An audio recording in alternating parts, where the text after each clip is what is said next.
Sir good morning. ആ തന്നെ ഞാൻ പ്രതീക്ഷിച്ചു. കാര്യങ്ങളൊക്കെ ഞാൻ പറയാതെ തന്നെ അറിഞ്ഞു കാണുമല്ലോ. പോലീസ് പ്രൊട്ടക്ഷൻ തരാനാണ് ഞങ്ങളുടെ തീരുമാനം. എനിക്കൊരു പ്രൊട്ടക്ഷനും വേണ്ട. ഇത് എന്റെ എസ്റ്റേറ്റാ. അതുകൊണ്ടാ എന്റെ കൂടെ ഈ വക്കച്ചനല്ലാതെ വേറെ ആരും ഇല്ലാത്തത്.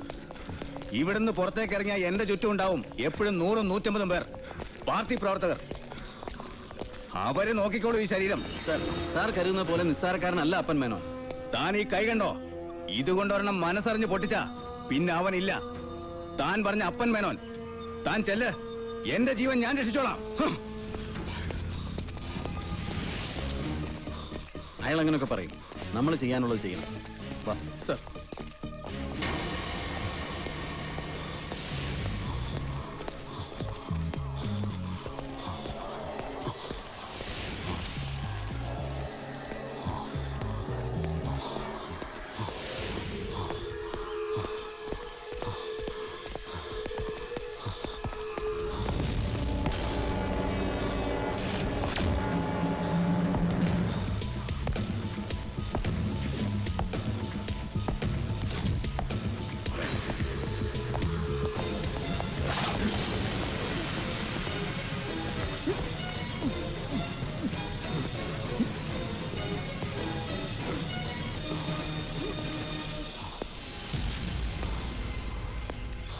കുര്യച്ച,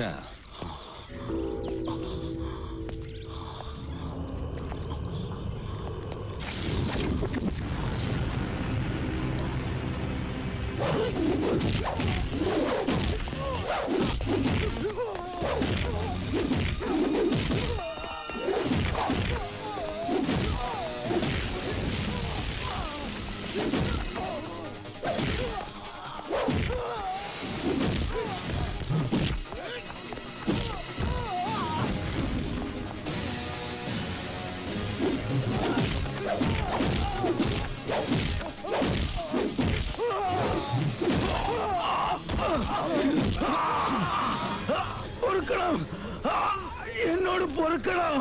പൊറുക്കുന്നത് പ്രതിയോഗിയോട്. ശത്രുവിന്റെ വിധി മരണമാണ്. എന്റെ വൈകിയെ കൊന്ന നിനക്ക് മാപ്പില്ല. വൈകിയെ കൊന്നത് ശരിയാ, ഞങ്ങളത് ചെയ്തത്. പക്ഷെ ഞങ്ങളെ കൊണ്ടത് ചെയ്യിക്കായിരുന്നു.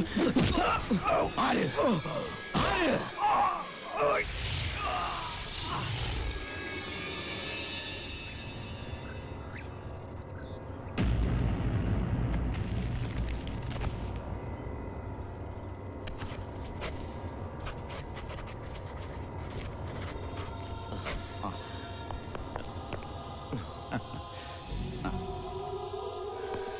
കർത്താവിന് സ്തുതി, കോശിക്കും സ്തുതി.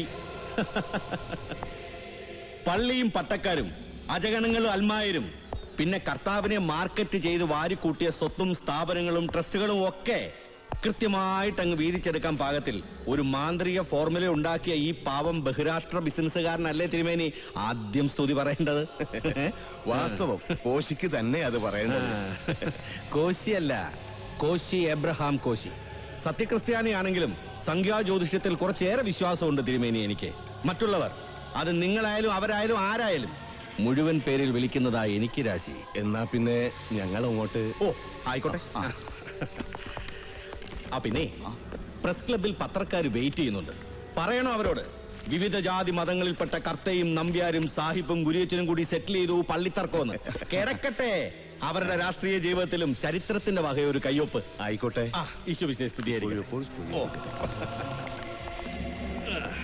കോശിച്ചായനെ സമ്മതിക്കണം. കോശി എബ്രഹാം കോശിച്ചായനെ സമ്മതിക്കണം. സർക്കാരിനും കോടതിക്കും കഴിയാത്തത് കോശിക്ക് കഴിയും. ഈ കോശി എബ്രഹാം കോശിക്ക് കഴിയും. അതവിടെ നിൽക്കട്ടെ, നമുക്ക് നമ്മുടെ കാര്യത്തിലേക്ക് കിടക്കാം.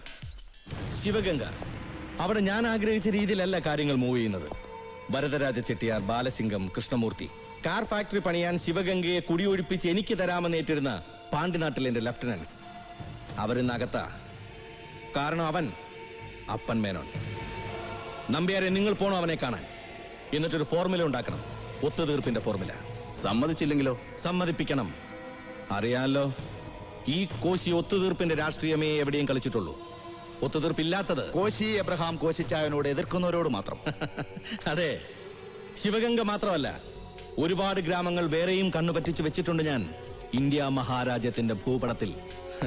50 കോടി ജനങ്ങളുടെ ഒരു ഇന്ത്യ, കാശുകാരന്റെ ഇന്ത്യ, സമ്പന്ന ഇന്ത്യ, രാജ്യാന്തര കോക്ടെയിൽ പാർട്ടികളെ വിദേശികൾക്കെന്നും പൂവർ ഇന്ത്യ എന്ന് പുച്ഛിക്കാൻ പാകത്തിൽ പന്നി പെറ്റ് പെരുകുന്ന പോലെ പെരുകി പെരുകി നമ്മുടെ രാജ്യത്തിന്റെ വികസന കുതിപ്പിനെ തടയിടുന്ന ബാക്കി ജനമുണ്ടല്ലോ, ബിലോ പോവർട്ടി ലൈനിന്റെ മേൽക്കൂരയ്ക്കും താഴെ താമസിക്കുന്ന ഒന്നിനും കൊള്ളാത്ത ഇത്തിൽ കണ്ണികളായ ദരിദ്രജനം, അവര് പോണം. അത് പ്രകൃതി കൊണ്ടുപോയാലും ശരി, നമ്മൾ കൊണ്ടുപോയാലും ശരി, പോണം.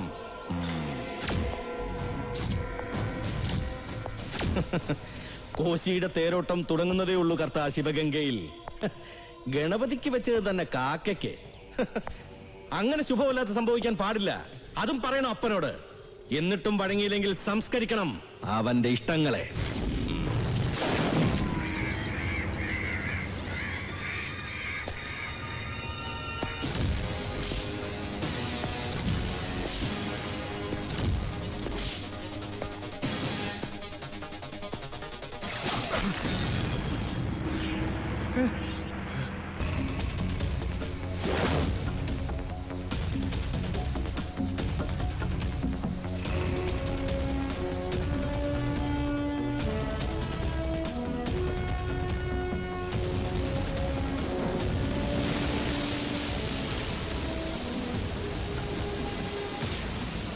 നോക്കണ്ട സാർ, നല്ല ബലത്തിൽ തന്നെയാ കെട്ടിയിരിക്കുന്നത്. 24 മണിക്കൂർ കറണ്ട് പാസ് ചെയ്യാനുള്ള ഏർപ്പാട് ചെയ്തിട്ടുണ്ട്. രാഹുകാലം കഴിഞ്ഞാൽ അതിന്റെ ഉദ്ഘാടനം നടക്കും. ഞങ്ങൾ അത് നടത്തിയിരിക്കും. പിന്നെ നാട്ടുകാരെ വന്ന് വിളിക്കൊന്നും പേടിക്കുകയും വേണ്ട. സിംഗൂർ നന്ദിഗ്രാം, ഏറ്റവും ഒടുവിൽ ശിവഗംഗ, അവിടെയൊക്കെ ജനങ്ങളിൽ നിന്നുണ്ടായ തിരിച്ചടി ഇവിടെ സംഭവിക്കരുതെന്ന് നിർബന്ധമുണ്ട് എനിക്ക്. അതുകൊണ്ടാ മണൽ ഖനനം തുടങ്ങും മുമ്പ് എല്ലാ രാഷ്ട്രീയ പാർട്ടിയിലും പെട്ട നിങ്ങളുടെ സഹായം ഞാൻ അഭ്യർത്ഥിച്ചത്. ഞങ്ങൾ എന്നും ഉണ്ടാവും ഒപ്പം. ഈ സ്ഥലം ഇതെന്നെ സംബന്ധിച്ചിടത്തോളം വെറുമൊരു ബിസിനസ് സൈറ്റ് മാത്രമല്ല. ഇവിടെ വെച്ചാ പണ്ടെന്റെ അപ്പച്ചനെ ഗുണ്ടകൾ കുത്തിവീഴ്ത്തിയത്. അന്ന് ഞാൻ ചെറുതാ. മരിച്ചു കിടന്ന അപ്പച്ചന്റെ ശരീരം കെട്ടിപ്പിടിച്ച് കരയുമ്പോ അറിയില്ലായിരുന്നു എനിക്ക് ഈ കടൽ തീരം മുഴുവൻ സ്വന്തമാക്കാൻ പാകത്തിൽ ഞാൻ വളർന്നു വലുതാകുമെന്ന്. ഇന്നാ എന്റെ അപ്പച്ചന്റെ ഓർമ്മ ദിവസം. അതുകൊണ്ട് ആ തിരക്കുകൾ ഒരുപാടുണ്ടായിട്ടും അതൊക്കെ മാറ്റിവെച്ച് ഞാൻ വന്നത്. നിങ്ങൾ ചെന്നോളൂ, രാഹുകാലം കഴിയാൻ നേരമായി. ശരി സാർ. ശരി സാർ. ശരി സാർ.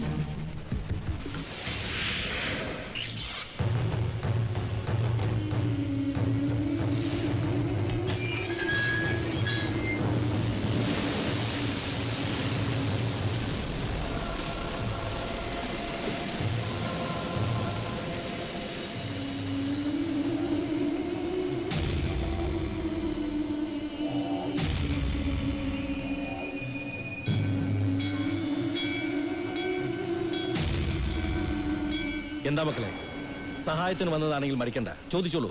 ഇന്ന് എന്ത് ചോദിച്ചാലും ഞാൻ തരും. എന്താ വേണ്ടത് പറഞ്ഞോളൂ. அப்பா வேணும். எங்களுக்கு எங்க அப்பா தான் வேணும். മനസ്സിലായില്ല. நீங்க கொலை பண்ணீங்களா எங்க அப்பாவை, அவங்க தான் வேணும். നിങ്ങൾ എവിടുന്നാ? ശിവഗംഗ, ശിവഗംഗ, ശിവഗംഗ.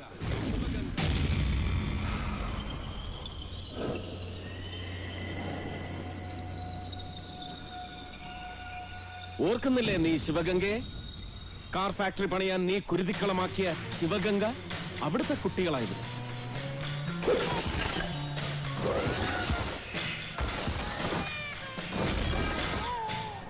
ഇന്നത്തെ ദിവസം ആരെന്ത് ചോദിച്ചാലും കൊടുക്കാൻ തയ്യാറല്ലേ നീ?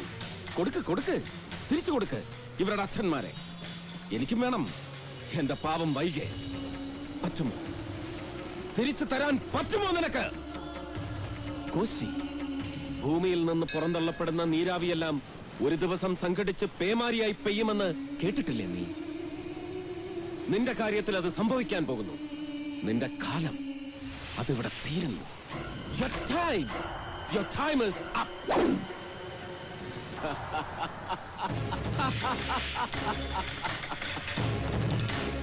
എന്റെ കാലം അത് കുറിക്കാൻ മാത്രം നീ വളർന്നിട്ടില്ലപ്പൻ.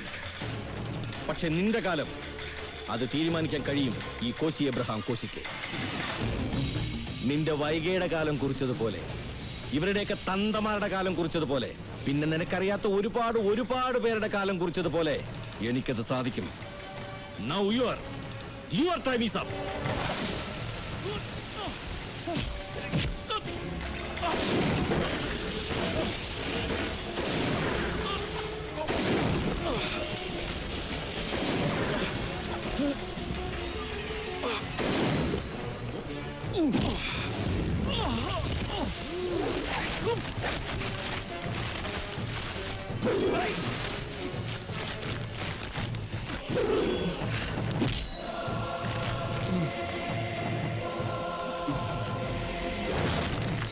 പിഴയ്ക്കാത്തതൊന്നേ ഉള്ളൂ, കാലം.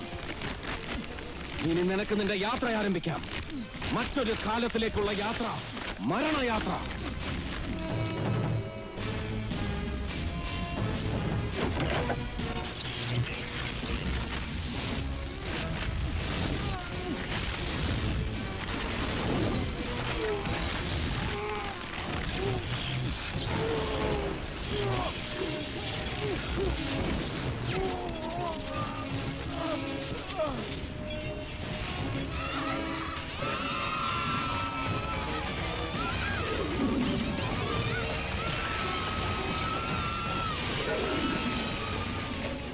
ഇതോടെല്ലാം അവസാനിച്ചു എന്നാണ് ഞാൻ കരുതിയത്. പക്ഷെ ഗവർണർ അനുവദിച്ച ഇളവോടെ ജയിൽവാസം കഴിഞ്ഞ് പുറത്തിറങ്ങിയ ഞാൻ കണ്ടത് പുതിയൊരു കാലത്തിന്റെ പിറവിയായിരുന്നു.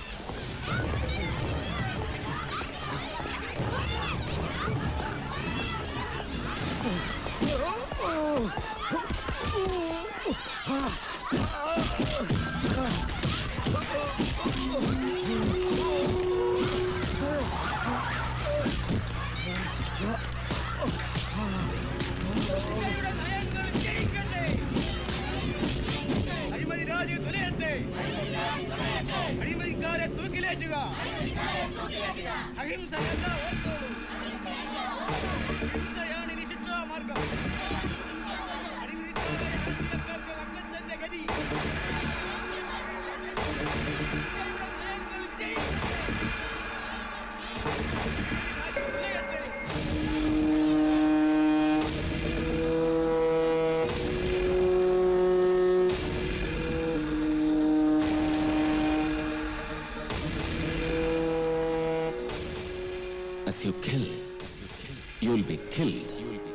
ഇതൊരു പ്രാർത്ഥനയാണ്. ലോകാ സമസ്ത സുഖിനോ ഭവന്തു എന്ന് പറഞ്ഞ് ശീലിച്ച ഈ മഹാരാജ്യത്തിന്റെ മുറിവുകൾ ഉണക്കാൻ തക്ക ശേഷിയും ദിശാബോധവുമുള്ള ഒരു നേതാവ് ഉയർന്നു വരും എന്ന പ്രാർത്ഥന. കാലം കാത്തിരിക്കുന്നത് ആ യുഗപ്രഭാവന്റെ സൂര്യമുഖ ദർശനത്തിനു വേണ്ടിയാണ്.